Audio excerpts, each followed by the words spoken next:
Evangelho de Mateus, capítulo de número 13. Deixa eu só baixar um pouquinho o microfone aqui, gente.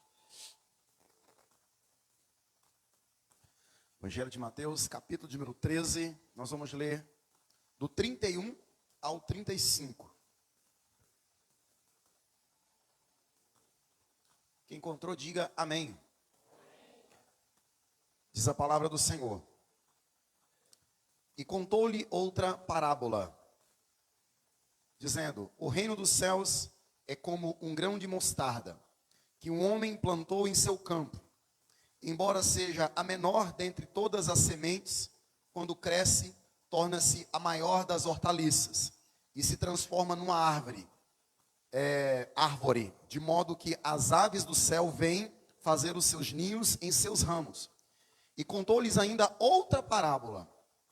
O reino dos céus é como o fermento que uma mulher tomou e misturou com uma grande quantidade de farinha, e toda a massa ficou fermentada. Jesus falou todas essas coisas à multidão por parábolas. Nada lhes dizia sem usar alguma parábola, cumprindo assim o que fora dita pelo profeta: abrirei minha boca em parábolas, proclamarei coisas ocultas desde a criação do mundo. E você diz? Os irmãos podem sentar.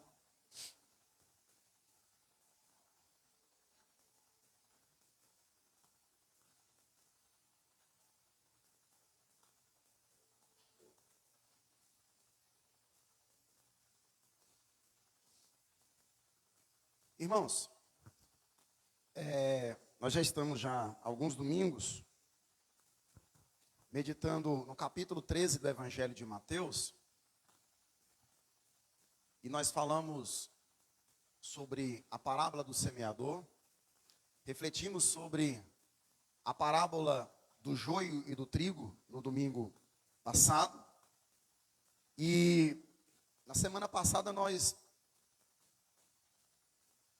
apresentamos algumas perguntas para o texto que nós lemos, para que nós tivéssemos uma compreensão um pouco mais aprofundada. As perguntas que nós fizemos, embora, se os irmãos derem uma olhadinha, no versículo de número 36 ao 43, é uma explicação da parábola do joio e do trigo. Assim como Jesus explica o significado da parábola do semeador, no início ali do capítulo 13, que nós lemos do versículo 1 até o 23, na primeira leitura, e na semana passada nós refletimos do versículo 24 até o 29, que é ali a parábola do joio e do trigo. Mas, nos versículos de número 36 ao 43, Jesus ele dá a explicação do significado da parábola do joio e do trigo. Mas na semana passada nós nos utilizamos de algumas perguntas para nós compreendermos aquela parábola. Você vai se lembrar? Nós perguntamos se aquelas imagens que Jesus se utilizou, da semente, do joio e do trigo, elas eram imagens que as pessoas conheciam. Jesus estava falando, será de algo conhecido? E nós demos uma resposta positiva para isso, porque a maioria das pessoas que Jesus alcançou durante o seu ministério, na sua pregação, quando ele andava de cidade em cidade, de aldeia em aldeia, eram pessoas do campo, pessoas acostumadas a lidar com essa realidade na lavoura. Perguntamos também se há algum tipo de semelhança para os dias modernos, né? A segunda pergunta foi: o que Jesus está comunicando aos seus ouvintes e por que essa ilustração?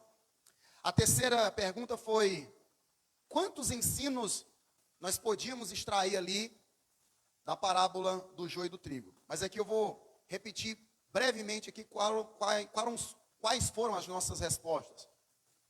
Que a parábola do semeador, ela transmitia imagens conhecidas, e que Jesus estava comunicando de maneira enigmática a respeito da expansão do reino de Deus no mundo. Jesus está falando sobre isso. A parábola do semeador fala de uma semente que foi jogada na terra. A semente é a palavra de Deus, a terra, o solo são os corações. Jesus está falando dessa dinâmica da expansão, como que funciona, como que o ser humano recebe essa palavra, se muitos recebem, se não são.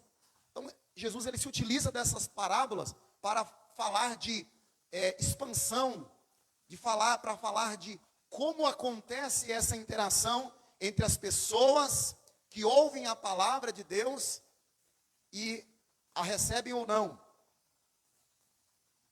Lembrando que os irmãos sabem que Jesus está sofrendo uma terrível rejeição aqui nesses capítulos que nós já nos utilizamos dele para as nossas reflexões. A terceira resposta que nós demos na semana passada, pelo menos 5 lições, eu não sei se alguém lembra de alguma, na quarta-feira que nós não viemos aqui para dar uma recapitulada, né, na parábola do joio e do trigo, mas pelo menos 5 lições. A primeira é que sempre haverá um poder hostil no mundo, sempre haverá algum tipo de discurso contra Deus, contra a igreja, contra Jesus, contra o reino de Deus, sempre haverá. A segunda lição que é difícil estabelecer quem está, ou quem faz parte do reino de Deus e quem não faz parte. A terceira lição é que não devemos ser tão apressados em nossos julgamentos. Às vezes nós somos. Os irmãos se lembram dos trabalhadores que já queriam arrancar o joio misturado com trigo? A quarta lição é que Jesus nos ensina que o julgamento ele acontecerá no final. E por último, Deus é o único que vê, que enxerga, que contempla o ser humano em toda a sua trajetória de vida. Só Deus. Pois bem, nos versículos de número 36 ao 43, Jesus explica a parábola do joio e do trigo, dizendo o seguinte: quem semeia a boa semente é o Filho do Homem. O campo é o mundo. O joio são os filhos do maligno. O inimigo que semeia é quem? É o diabo. A colheita é o fim dos tempos. E quem faz a colheita são os anjos.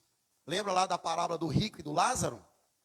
Quando o rico morreu, quando Lázaro morreu, ele foi levado pelos anjos até o seio de Abraão. Agora nós entendemos, irmãos, que os anjos, eles estão encarregados de fazer esta colheita sob a autoridade e as ordens de um Deus soberano que conhece todas as coisas. Eles não fazem por eles mesmos, mas eles fazem sob a direção e a ordem de Deus. Porém, pois bem, né? Hoje estaremos examinando a nossa terceira parábola, a do grão de mostarda e do fermento.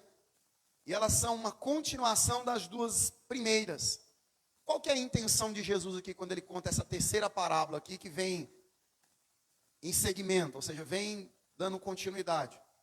É ilustrar como o seu reino pode se expandir no mundo. Ou seja, o poder do seu crescimento e da sua influência.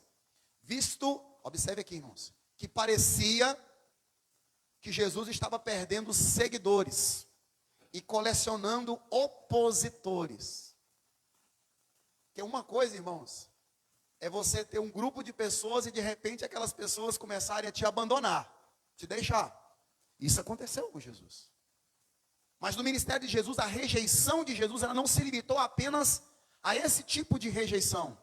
Jesus também tinha os seus opositores, aqueles que estavam ali comprometidos em negar os seus ensinamentos, em rejeitar o seu ministério. Agora imagine se você fosse ali um discípulo que estivesse do lado de Jesus vendo toda essa situação. Você poderia dizer assim: nós já tivemos dias melhores, mas parece que o negócio está começando a fracassar. Eu comecei a refletir sobre isso, irmãos, e com toda sinceridade, eu fiquei com muita vontade de chorar. Eu fiquei muito sacudido, refletindo sobre esta parábola. Porque isso pode também acontecer nas igrejas. Pode acontecer nas igrejas. Que em algum dado momento, as pessoas olham para o ministério e o que elas veem? Elas veem pessoas deixando a igreja, deixando de seguir a Cristo. E para piorar a situação, além desse abandono, existem aqueles que se colocam como críticos, como opositores no reino de Deus. Se Jesus passou por isso, por que nós não passaríamos? Mas, eu vou ser franco, irmãos, é muito doloroso, é muito doído pensar a respeito disso. Mas a palavra de Jesus nessa parábola, irmãos, é uma palavra de encorajamento. Jesus queria encorajar os seus discípulos, apresentando verdades profundas a respeito de como o reino de Deus cresce e como se dá a sua influência. Amém? Nós vamos aqui fazer duas perguntas para esse texto. Pastor, mas que perguntaiada. Duas perguntas só. Ou seja, nossa mensagem vai ser bem curtinha. A primeira pergunta é: se Jesus está falando de crescimento e influência, quando ele fala do grão de mostarda e fala sobre o fermento, de que tipo de crescimento que ele está falando? Essa é a primeira pergunta. De que tipo de crescimento que Jesus está falando? A segunda pergunta é: se Jesus está falando de influência, de que tipo de influência que ele se refere? Jesus está falando de crescimento e falando de influência. Só para não ficar muito chato aqui, para vocês não cochilar, irmãos. Jesus está falando de crescimento e influência, gente. Crescimento e influência. Crescimento e influência. Chega, pastor, já entendi já. Crescimento e influência. A primeira pergunta é: se Jesus está falando de crescimento e influência, a primeira parábola fala sobre crescimento. De que tipo de crescimento que ele está falando? Vamos ler aqui do versículo 31 em diante. E contou-lhes outra parábola. O reino dos céus é como um grão de mostarda, que um homem plantou em seu campo. Embora seja a menor dentre todas as sementes, quando cresce, torna-se a maior das hortaliças e se transforma numa árvore, de modo que as aves do céu vêm fazer os seus ninhos em seus ramos. O que Jesus está falando aqui, gente? Ele está falando da parte ele está partindo da visível para o invisível. Jesus está falando do crescimento externo e visível do seu reino. Primeiro ele está falando do crescimento externo, gente. Porque a influência fala de algo interno. Amém? Imagine Pedro, né? Pedro, ele era pescador. Tinha a companhia, né? Zebedeu e companhia. E de repente ele olha para tudo aquilo que ele já experimentou dentro do seu ministério, andando de um lado para o outro, passando algumas dificuldades, algumas privações. E quando ele olha para o seu mestre, que está ensinando, que está pregando, o que ele vê? Ele vê um homem sendo rejeitado. O número dos discípulos diminuindo. É Jesus, viu, gente? Eu não estou falando aqui de um pastor de hoje, não estou falando do pastor Fernando, não, estou falando de Jesus. É Jesus. Jesus está passando por isso. Você não sabe quantos discípulos Jesus tinha? Quando ele subiu aos céus na sua ascensão? Aproximadamente 500. Aproximadamente 500. Jesus, viu, irmãos? Jesus. Mas Jesus diz, né, aos seus discípulos: se vocês crerem em mim, obras ainda maiores vocês farão. É tanto que Pedro, no primeiro sermão dele, 3.000 almas. Porque ele estava cheio do Espírito Santo. Ele estava na autoridade de Jesus. Mas vamos lá. Para ilustrar essa questão do crescimento externo, ele vai se utilizar da imagem do grão de mostarda. Alguém que já viu o grão de mostarda? Acho que não, né? Era para me ter colocado a imagem aqui no Data Show, acabei me esquecendo, irmãos. Os irmãos veem, o tanque é pequenininho, o grão de mostarda. Que para a cultura da época de Jesus, era a menor semente conhecida daquela cultura, tá, gente? Existem sementes menores, mas para a cultura daquela época, era a menor semente. Jesus não está se utilizando aqui de uma linguagem científica. Ele está se utilizando de elementos conhecidos de um povo que vivia no campo naquela época. E realmente a semente era muito pequena. Facilmente, você estava ali, né? Mas será que eu joguei aqui? E se misturava, irmãos. Estou ali, né? Mas será que eu joguei mesmo?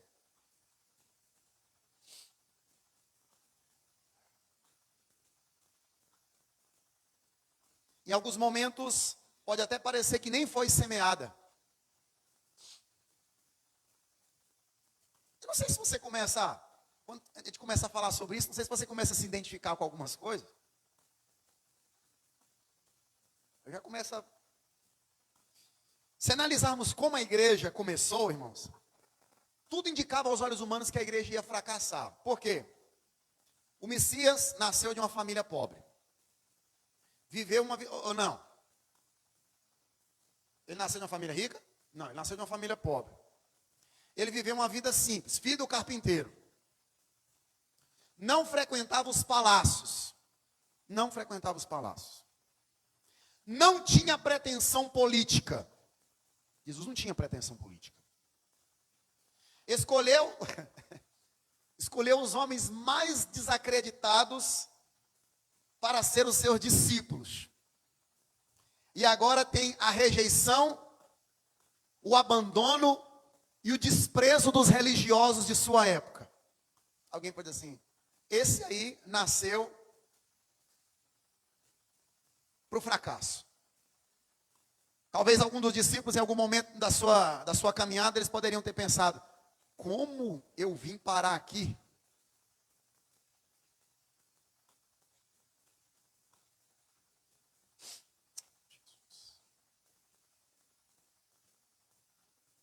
O que Jesus está fazendo, irmãos?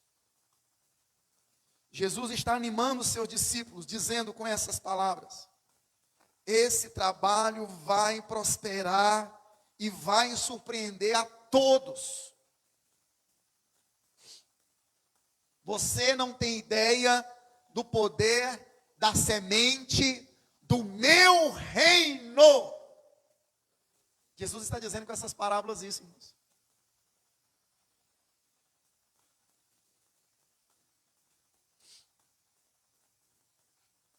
Precisamos nos lembrar que a igreja, em Pentecoste, quantas pessoas ela contava? Lá no dia de Pentecoste, nós estávamos falando aqui de manhã, não foi? Quantos? 120. 120 o quê? Desacreditados. E se você for fazer uma pesquisa de campo, irmãos, a maioria das igrejas que começaram com 4 pessoas. Às vezes até menos do que isso. A maioria das igrejas começaram com 4 pessoas. Uma família, 3 pessoas que se ajuntaram para cultuar.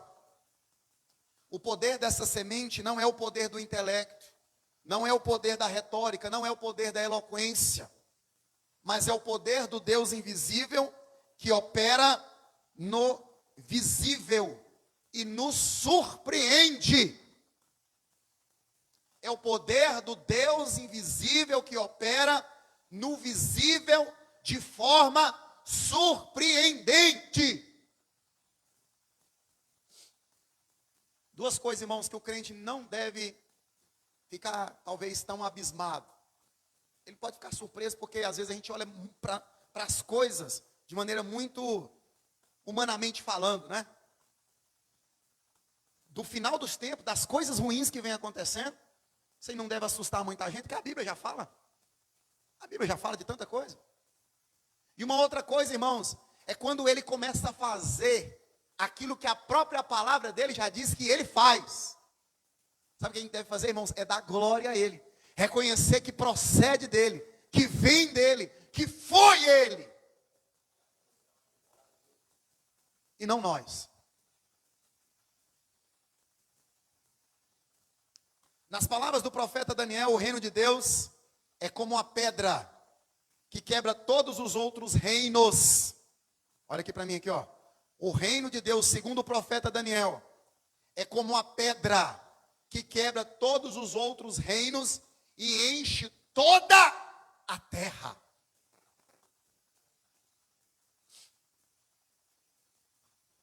Jesus está encorajando os seus discípulos, dizendo, gente, tem lugar que parece que você nem jogou. A semente é tão pequenininha, parece que é tão insignificante, que está sendo, parece, mas não é. Parece, mas não é, gente. É a maior mensagem que o mundo já ouviu. Por mais que pareça repetitiva, por mais que para muitos pareça até mesmo ultrapassada, obsoleta, ou sem sentido, que precisa, como alguns já disseram, né, ser atualizada, entre aspas. Essa semente, essa palavra, essa mensagem, os princípios do reino de Deus, irmãos, são impactantes, transformadores e produzem na vida das pessoas mais do que a gente pode imaginar. O problema é que muitas vezes nós não temos coragem de semear esse grãozinho de mostarda. Sabe por quê? Porque a gente acha que não vai dar fruto. Mas sabe por quê, irmãos? Porque por muitas vezes nós confiamos em nós mesmos. Nós confiamos na nossa própria retórica. Nós confiamos no nosso próprio conhecimento. Nas nossas habilidades, nos nossos talentos. Mas Jesus está dizendo, é uma sementinha. É a menor. Ela cai. Mas quando ela cresce, as aves do céu, elas vêm se aninhar. E os homens e os animais podem se abrigar debaixo.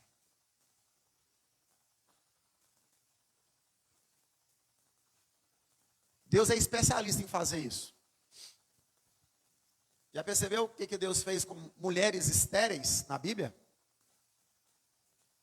As mulheres estéreis da Bíblia, elas geraram filhos que impactaram a sua geração, impactaram o seu mundo. Deus é especialista em fazer isso. Ele pegou o menor da casa de Jessé e levantou como rei de Israel. Amém? Gideão, quando foi chamado para ser juiz em Israel, ele era o mais poderoso, ele era o mais eloquente, ele era o mais famoso? Não, ele era o menor. O profeta Jeremias, ele disse, eu não sei nem falar, eu sou como uma criança. Moisés disse, né, eu não sei nem falar. Aí Deus falou assim para Moisés, Moisés, quem fez a boca?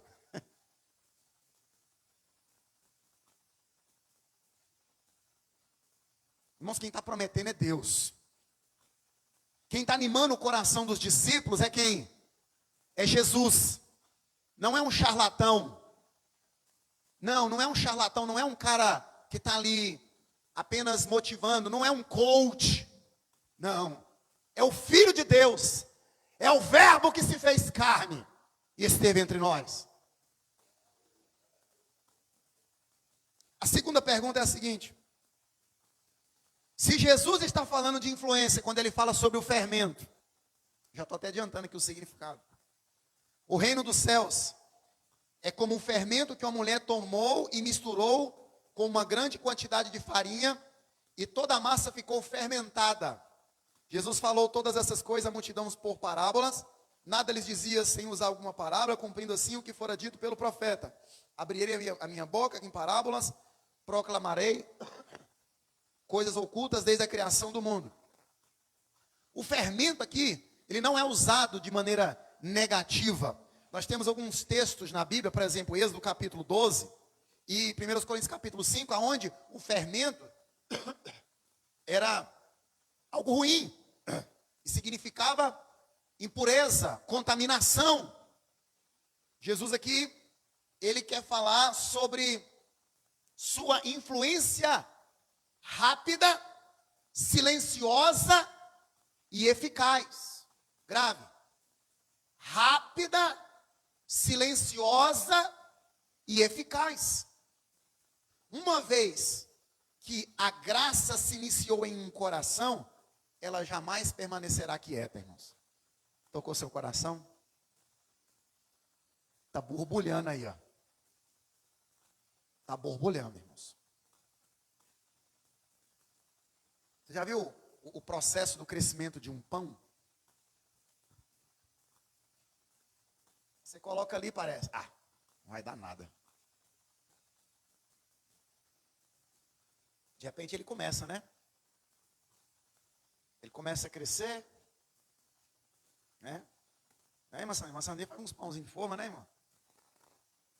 A gente percebe ali, que coisa maravilhosa, né, irmãos? É silencioso. É rápido, silencioso e eficiente, eficaz.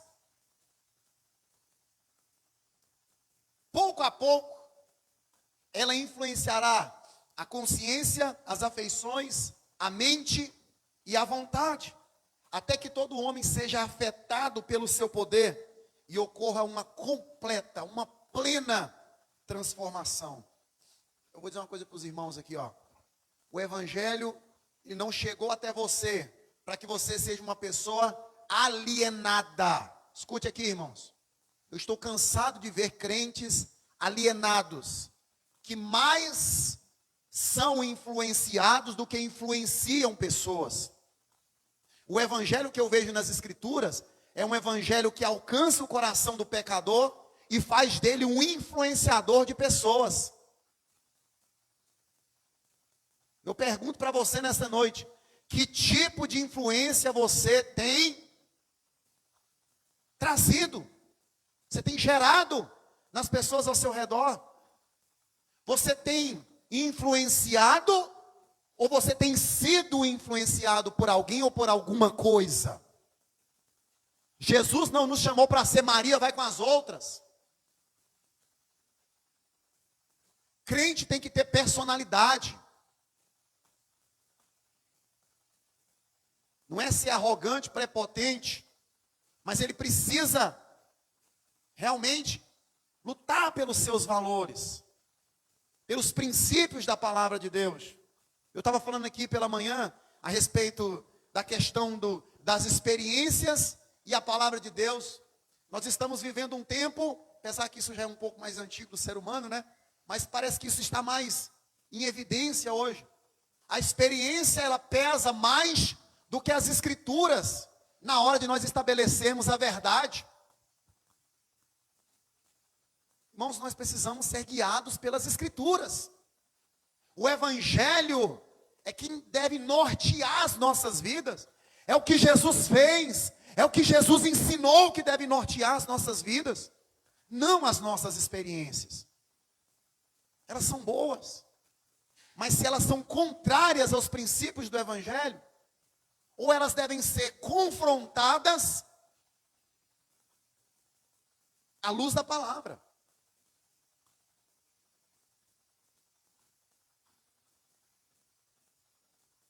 Eu vi um teólogo dizendo que boa parte daquilo que a gente vê de bom, de transformação na sociedade, ocorreu por causa dos cristãos.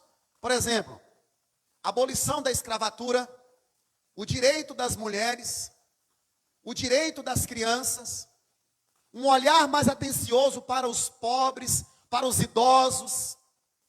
Isso começou com a igreja. É a igreja que fez o ser humano pensar mais a respeito dessas questões, desses dilemas da nossa sociedade. A igreja fez o mundo olhar de uma maneira diferente para a economia.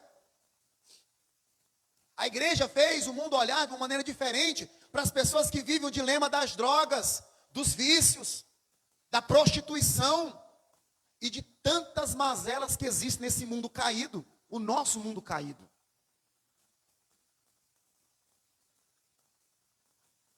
A gente vê muita coisa ruim no mundo, né, irmãos?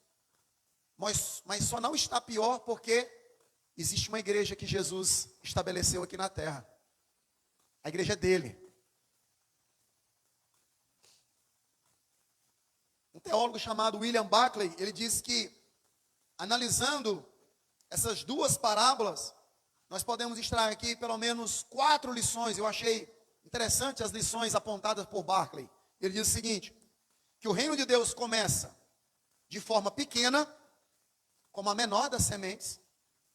Segundo, que o reino de Deus trabalha sem ser visto, de modo silencioso, como o fermento age na massa. Terceiro, o reino de Deus trabalha, sabe como? De dentro para fora.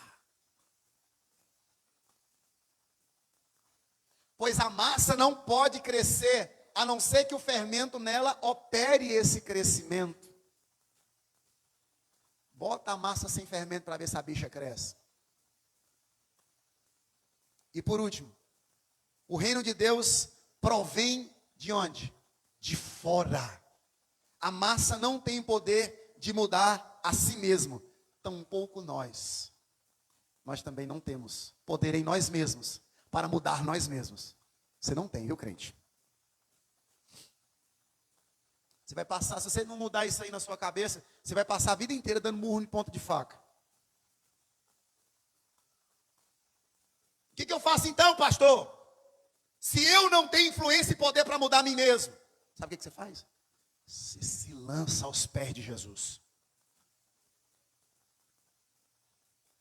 E diz assim para ele, eu não quero mais viver assim, eu não quero mais viver a minha vida assim. Me ajuda, Jesus.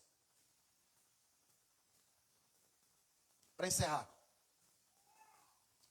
Deus quer que nós confiemos nele. A obra é dele. Tudo é para ele. Ele não precisa de circunstâncias favoráveis para realizar o que ele tem para realizar. Basta uma palavra dele. A nossa obrigação como igreja é pregar, fazer, ser e fazer discípulos. Né? Ensinando a guardar tudo o que Jesus ensinou. E o ensino de Jesus para a igreja hoje, olha aqui para mim, que igreja. Irmãos, o ensino de Jesus para a igreja hoje é: não desistam. Confiem no Senhor. Confie em Jesus. Não confie em mim, confie em Jesus. Não confie no meu potencial, confie em Jesus. A obra é dele. Ele é o Senhor da igreja. É ele que manda.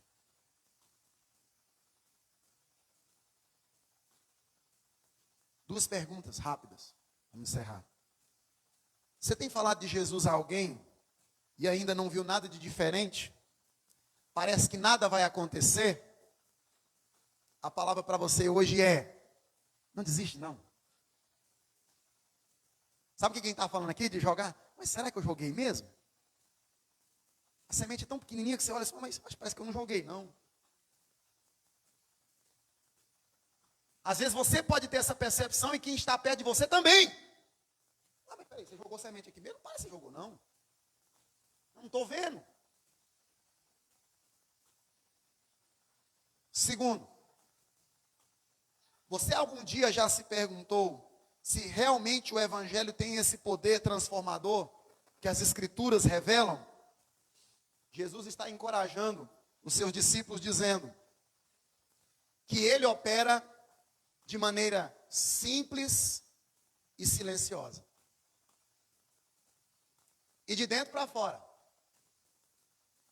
E só ele pode transformar alguém. Como eu disse aqui, né, o irmão essa tarde. A salvação não é pelas obras. Não, não é pelas obras. Jesus não te chamou para ser salvo por bom comportamento. Está chegando o Natal, né? Aí, lembra quando passava aqueles filmes lá na Globo, do Natal? Aí o papai ensinava pro filhinho, filhinho, você se comporta direitinho, porque se você se comportar direitinho, o Papai Noel no final do ano vai te dar um presente muito bom, viu?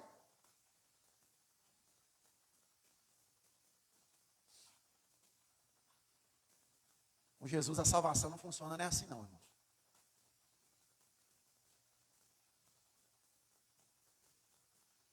Não é aquele que dá aquela comportadazinha com o Papai Noel não, irmãos. Quem transforma o seu ser é Ele. Se você ainda não foi transformado, peça para que Ele te transforme. Deixe que o sobrenatural de Deus tome conta do seu ser, da planta do seu pé até o alto da sua cabeça. Amém, gente? Esse é o poder do Evangelho. Você não vem para a igreja para dar uma melhoradinha. Se você for talvez para os alcoólicos anônimos, aqui, graças a Deus, eu não vejo ninguém com problema com bebida, mas tem gente que vai para os alcoólicos anônimos, não dá uma melhoradinha? A igreja é mais do que isso, irmãos. O Evangelho é para transformar o ser humano de verdade. Pastor, mas eu conheço um monte de gente que não foi transformado. É porque não abriu o coração direito para o Evangelho. A semente deve ser aquela semente que caiu na beira do caminho. Ou então, é entre pedregais. Ou então, está entre espinhos. O problema não é a semente. O problema é o solo. Não é a semente não, irmãos. É o solo. Não culpa a semente não. A semente é boa. A semente é pura. A semente vem de Deus. O problema é o solo. E o que é o solo? É o coração, gente. O bom comportamento é fruto de um crente verdadeiramente salvo e regenerado por Jesus. Boas obras não são meio para a salvação, mas o fruto de quem é salvo. Então creia no poder da semente transformadora do Evangelho. Amém? Para a sua vida e para a vida de um monte de gente que está lá fora. Semeia essa semente essa semana para alguém? Semeia essa semente para alguém essa semana? Seja pelo WhatsApp. Vai lá, semeia. Nem parece que eu semeei, pastor, mas vai lá. Deus é quem faz. Amém?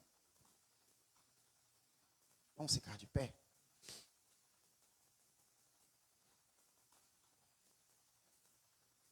Tem alguém aqui que gostaria de receber uma oração? Se tiver, vem aqui, eu quero orar por você.